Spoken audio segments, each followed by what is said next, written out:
here's something I've been thinking about, and I think that it's there's been no conversation about this. People talk about, and in fact, I talk about, and particularly on the right, or on the left rather, Democrats talk about, how Donald Trump basically controls his caucus. He controls the Republicans in the House and Senate. He has an absolute iron fist. He rewards people who are with him. He punishes people who are against him. Period. And a lot of us are acting like, oh my God, we've never seen anything like this before.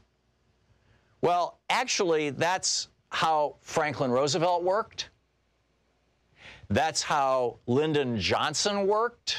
And Lyndon Johnson was the head of the Senate, you'll recall, and he was just every bit as tough as Mitch McConnell is. And that's how Ronald Reagan worked. This is not without precedent. And this is how Franklin Roosevelt was able to get the New Deal through Congress. You had actually some Republicans voting for many aspects of the New Deal. But in particular, you had no Democrats, to the best of my knowledge, peeling off.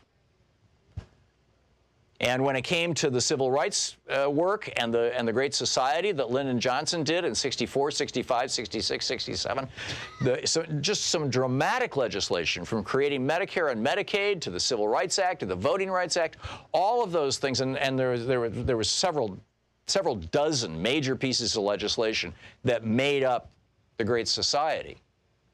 There were a lot of Democrats who didn't want to go along with those votes, particularly the Dixiecrats, the Southern Democrats, and some of them didn't.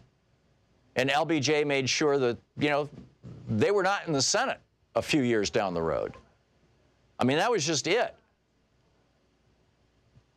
So what this tells me is that if, and this should be informing our thinking, by the way, with regard to our primary votes in the Democratic primary, and I'm not recommending a specific candidate here. I'm not going to do that until the primary, until the primary is decided, and then I'll advocate for whoever it is. But just keep this in your mind. If enough Americans are outraged by what Trump has been doing, if enough Americans are horrified by the charade that the Republicans have been perpetrating for 3 years now. See, keep in mind, FDR and LBJ used the iron fist with their caucus in order to get good, progressive, positive legislation done. Ronald Reagan used it to get legislation done to initiate trickle-down economics and lower taxes and things like that. And at the time, people didn't remember 1920.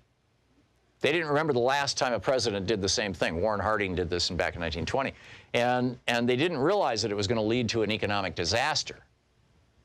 So, a lot of people went along with it. But Reagan, I would say Reagan was using that power, using the force, as it were, for a negative, as Trump is doing. He's using that power. He's using the force as a negative.